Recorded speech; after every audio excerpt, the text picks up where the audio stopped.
Welcome to rhythm of learning. എല്ലാവരും LGS പരീക്ഷയ്ക്ക് വേണ്ടിയിട്ടുള്ള തയ്യാറെടുപ്പിലാണെന്ന് ടീച്ചർക്ക് അറിയാം. ഈ പരീക്ഷയ്ക്ക് പോകുന്നതിന് മുമ്പ് നിങ്ങൾ എന്തൊക്കെ കാര്യങ്ങൾ ചെയ്യണം, അല്ലെങ്കിൽ ഈ 5 ദിവസം ഇപ്പോ ചൊവ്വ, ബുധൻ, വ്യാഴം, വെള്ളി, ശനിയാഴ്ച പരീക്ഷയാണ്. അപ്പൊ ശരിക്കും 4 ദിവസമേ ഉള്ളൂ. ഈ 4 ദിവസങ്ങൾ എന്തൊക്കെ കാര്യങ്ങളാണ് നിങ്ങൾ ചെയ്യേണ്ടത്, എന്തൊക്കെ നിങ്ങൾ ചെയ്യാൻ പാടില്ല, പരീക്ഷ ഭംഗിയായിട്ട് അറ്റൻഡ് ചെയ്ത് നിങ്ങൾ റാങ്ക് ലിസ്റ്റിൽ വരാനായിട്ട്, ഉയർന്ന മാർക്ക് നിങ്ങൾ നേടാനായിട്ട് എന്തൊക്കെ കാര്യങ്ങളാണ് ചെയ്യേണ്ടത് എന്ന കാര്യങ്ങളാണ് ഇന്നത്തെ ക്ലാസ്സിൽ നമ്മൾ പറയാനായിട്ട് പോകുന്നത്. അപ്പോൾ വീഡിയോ പൂർണ്ണമായിട്ടും കാണാനായിട്ട് ശ്രമിക്കുക. അപ്പോൾ എന്തൊക്കെ കാര്യങ്ങളാണെന്ന് നിങ്ങൾക്ക് കൃത്യമായിട്ട് മനസ്സിലാക്കാനായിട്ട് പറ്റും. അപ്പൊ മക്കളെ, നമ്മള് LGS പരീക്ഷയ്ക്ക് തയ്യാറെടുത്തുകൊണ്ടിരിക്കുകയാണ് അല്ലെ. LGS എക്സാം ആയി 18-ാം തീയതി രണ്ട് സമയത്തായിട്ട് കുറേയധികം കുട്ടികൾ പരീക്ഷ എഴുതുന്നുണ്ടാവും. അപ്പോൾ ചിലപ്പോൾ നിങ്ങൾക്ക് എന്താ പറയാ തോന്നുന്നുണ്ടാവും, ഇത്രയും വലിയ സിലബസ് ആയിരുന്നു, ഇത് മുഴുവൻ ഞാൻ പഠിച്ചു തീർന്നോ അല്ലെ, അല്ലെങ്കിൽ എനിക്ക് ഭംഗിയായിട്ട് പരീക്ഷ എഴുതാൻ പറ്റുമോ, ഭയങ്കര കൺഫ്യൂഷനിലുള്ള അല്ലെങ്കിൽ പേടിച്ചിട്ടൊക്കെ ആയിരിക്കും പലരും ഇരിക്കുന്നുണ്ടാവുക. കാരണം കുറച്ച് ദിവസം മാത്രമേ ഉള്ളൂ. അങ്ങനെ പേടിയും ടെൻഷനും ഒക്കെ ഉണ്ടാവും എന്നുള്ളത് സ്വാഭാവികമായിട്ടുള്ള കാര്യങ്ങളാണ്. ഞാൻ പഠിച്ചൊക്കെ മറന്നു പോവോ പരീക്ഷയ്ക്ക് ഇരിക്കുമ്പോ, എനിക്ക് പഠിച്ചൊക്കെ നന്നായിട്ട് എഴുതാനായിട്ട് പറ്റുമോ എന്നൊക്കെ നിങ്ങൾ ചിന്തിക്കുന്നുണ്ടാവും. പക്ഷെ നമ്മൾ ഒരു കാര്യം ഓർക്കേണ്ടത് എന്താ വെച്ചിട്ടുണ്ടെങ്കിൽ, ഈ പേടി നിങ്ങൾക്ക് മാത്രമാണോ മക്കളെ? അല്ല. ഈ പേടി പരീക്ഷ എഴുതണ ലക്ഷക്കണക്കിന് ആൾക്കാർക്കും ഒക്കെയുള്ള പേടിയാണ്. മനസ്സിലാവുണ്ടോ? അപ്പോ എന്താ പറയേണ്ടത്, നിങ്ങൾ ആത്മാർത്ഥമായിട്ട് പരീക്ഷയ്ക്ക് വേണ്ടി തയ്യാറെടുത്തിട്ടുണ്ടെങ്കിൽ പിന്നെ നിങ്ങൾ എന്തിനാ പേടിക്കണേ എന്നാണ് ടീച്ചർ ചോദിക്കണേ. മനസ്സിലാവുണ്ടോ? ഇനി വരാൻ പോണ കുറച്ച് ദിവസമുള്ളൂ. അത് നിങ്ങളുടെ ജീവിതം തന്നെ മാറ്റി മറിക്കാൻ പോണ നല്ല കുറച്ച് ദിവസങ്ങളാണ്. ആ പരീക്ഷയ്ക്ക് മുമ്പുള്ള നല്ല കുറച്ച് ദിവസമാണ്. എനിക്ക് എന്താ പറയാ, നല്ലൊരു എന്താ പറയാ ഭാവിയാണ് ഉണ്ടാവണേ. ഇത്ര ഏറ്റവും നല്ലൊരു കാര്യമാണ് എൻ്റെ ജീവിതത്തിൽ ഈ ശനിയാഴ്ച നടക്കാൻ പോണേ എന്ന് നമ്മൾ മനസ്സിലാക്കുക. എന്നിട്ട് നിങ്ങൾ എന്താ ചെയ്യണ്ടേ, അല്ലെങ്കിൽ എന്താ ചെയ്യാൻ പാടില്ലാത്തതെന്നാണ് ടീച്ചർ പറയുന്നത്. ആദ്യം നമ്മൾ എന്താ ചെയ്യണ്ടേന്ന് പറയാം. നിങ്ങൾ ചെയ്യേണ്ട കാര്യങ്ങൾ എന്താ ചെയ്യണ്ടേ? ഇത്ര ദിവസം നിങ്ങൾ എന്താണോ പഠിച്ചത്, ആ പഠിച്ച കാര്യങ്ങൾ ഭംഗിയായിട്ട് റിവൈസ് ചെയ്ത് പോവാന്നുള്ളതാണ് നിങ്ങൾ ആദ്യം ചെയ്യേണ്ടത്. അതായത് റിവിഷൻ റിവിഷൻ റിവിഷൻ, അത് മാത്രമേ നമ്മളിപ്പോ ശ്രദ്ധിക്കേണ്ട കാര്യമുള്ളൂ കേട്ടോ. അത് നോക്കുക. അതുപോലെ തന്നെ പിന്നെ അടുത്ത് എന്താ ചെയ്യണ്ടേ, ഇതിനു മുമ്പ് പരീക്ഷകൾക്ക് ധാരാളം പരീക്ഷകൾ നടന്നിട്ടുണ്ട്. LGS മോഡൽ നമ്മൾ കുറെ ചെയ്തിട്ടുണ്ട് ഇല്ലേ.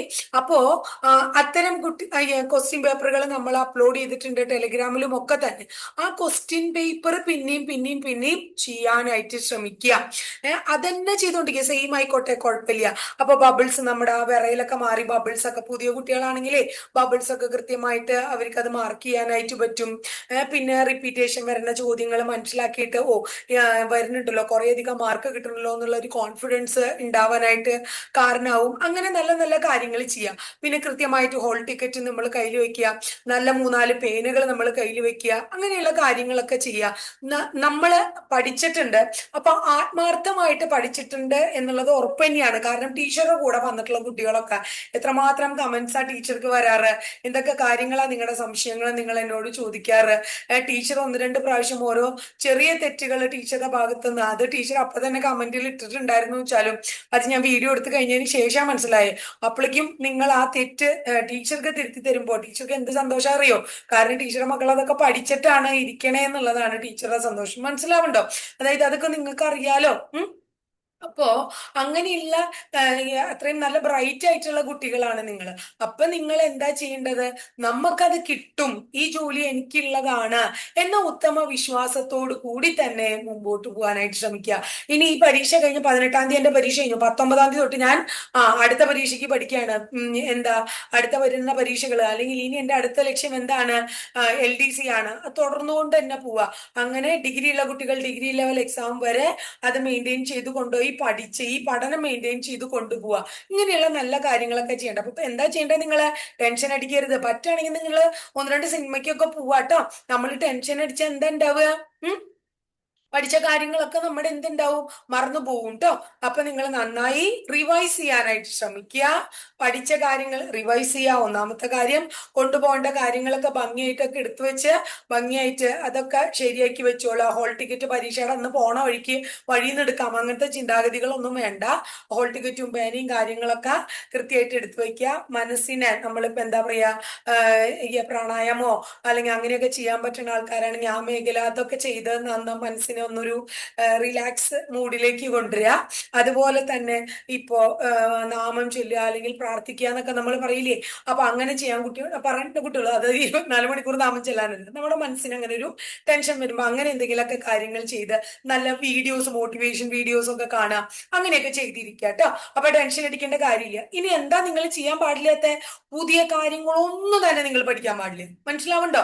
ഇനി പുതിയ കാര്യങ്ങൾ പഠിക്കണ്ട, പഠിച്ചത് നിങ്ങൾക്ക് ഇനി പുതിയതാവുമ്പോ നിങ്ങൾക്ക് കിട്ടില്ല. അപ്പൊ നിങ്ങളുടെ ഉള്ള കോൺഫിഡൻസും കൂടി ഇല്ലാണ്ടാവും. മനസ്സിലാവുണ്ടോ? നിങ്ങളുടെ വിചാരം കുറെ കുട്ടികൾ പരീക്ഷ ചെയ്താ അപ്പൊ അവർക്കൊക്കെ എന്നെക്കാൾ കൂടുതൽ കിട്ടുണ്ടാവും. ആയിക്കോട്ടെ, 10,000 5,000 അല്ലെങ്കിൽ 3,000 വേണ്ടെങ്കിൽ 2,000 അല്ലെങ്കിൽ 500 പേര് എടുക്കണ്ടെങ്കിൽ അതിൽ ഒരാളായ പോലെ നിങ്ങള് മറ്റുള്ളവരെ കുറിച്ച് എന്തിനാ നിങ്ങൾ ചിന്തിക്കണേ? ഇപ്പൊ പുതിയ കാര്യങ്ങൾ പഠിക്കണ്ട.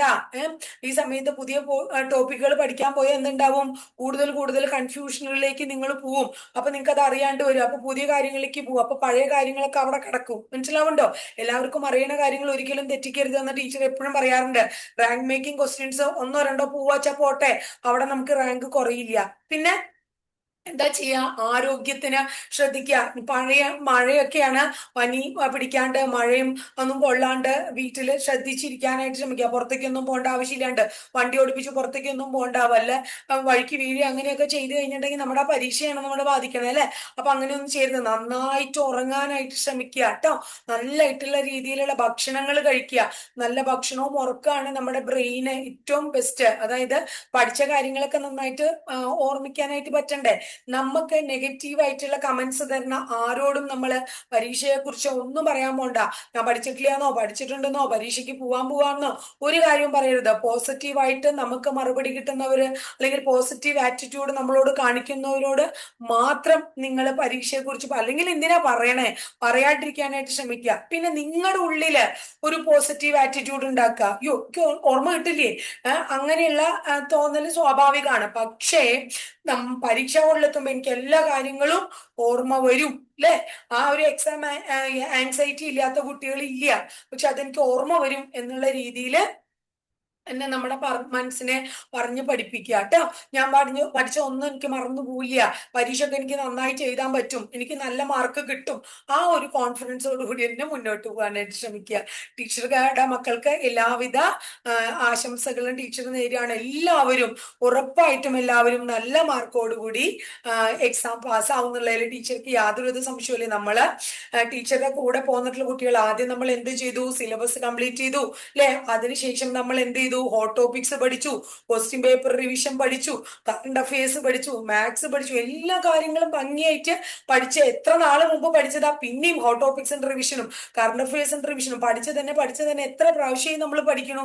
ഇനി നമുക്ക് യാതൊരുവിധ പ്രശ്നം ഉണ്ടാവില്ല. നല്ല മാർക്കോടുകൂടി നമ്മള് എല്ലാ കുട്ടികളും നല്ല മാർക്കോടുകൂടി പാസ്സാവും. അപ്പോ എല്ലാവരും ഭംഗിയായിട്ട് തന്നെ എന്ത് ചെയ്യാനായിട്ട് ശ്രമിക്കുക, പരീക്ഷ അറ്റൻഡ് ചെയ്യാനായിട്ട് ശ്രമിക്കുക. അതിന് സെൽഫ് കോൺഫിഡൻസ് ആണ് ആവശ്യം. മനസ്സിലാവുണ്ടോ? നമ്മൾ തന്നെ നമ്മളെ പറഞ്ഞ് മനസ്സിലാക്കുക, അല്ലെങ്കിൽ നമ്മുടെ മനസ്സിനെ പറഞ്ഞ് പഠിപ്പിക്കുക, ഞാൻ നേടും, ഇത് എനിക്കുള്ളതാണ് എന്നുള്ളത് കേട്ടോ. എല്ലാവരും, ടീച്ചറുടെ കുട്ടികൾ എല്ലാവരും തന്നെ നേടും എന്നുള്ള ഉത്തമ വിശ്വാസം ടീച്ചർക്ക് ഉണ്ട്. ആ ഒരു വിശ്വാസം നമ്മുടെ മക്കൾക്കും വേണം, ടീച്ചറുടെ മക്കൾക്കും വേണം. അപ്പൊ എല്ലാവരും നന്നായി പരീക്ഷ ചെയ്താൽ ഇതൊക്കെ ശ്രദ്ധിച്ചിട്ട് വേണം കേട്ടോ. ഇത്തിരി മുമ്പ് തന്നെ ഞാനൊരു 2-3 ദിവസം മുമ്പ് തന്നെ മോട്ടിവേഷൻ, നമുക്ക് തലേദിവസം ഒന്നും കൂടി ഒരു മോട്ടിവേഷൻ ഒക്കെ തരാം കേട്ടോ. അപ്പൊ അത് വേണം നിങ്ങൾക്ക്. കാരണം എന്തുകൊണ്ടാണെങ്കിൽ ആ ഒരു 3-4 ദിവസം നിങ്ങളുടെ ആ ഒരു എക്സാം ആൻസൈറ്റി കുറയ്ക്കുക എന്നുള്ളതാണ് ടീച്ചറുടെ ലക്ഷ്യം. അപ്പൊ എല്ലാവർക്കും ഓൾ ദ ബെസ്റ്റ് കേട്ടോ.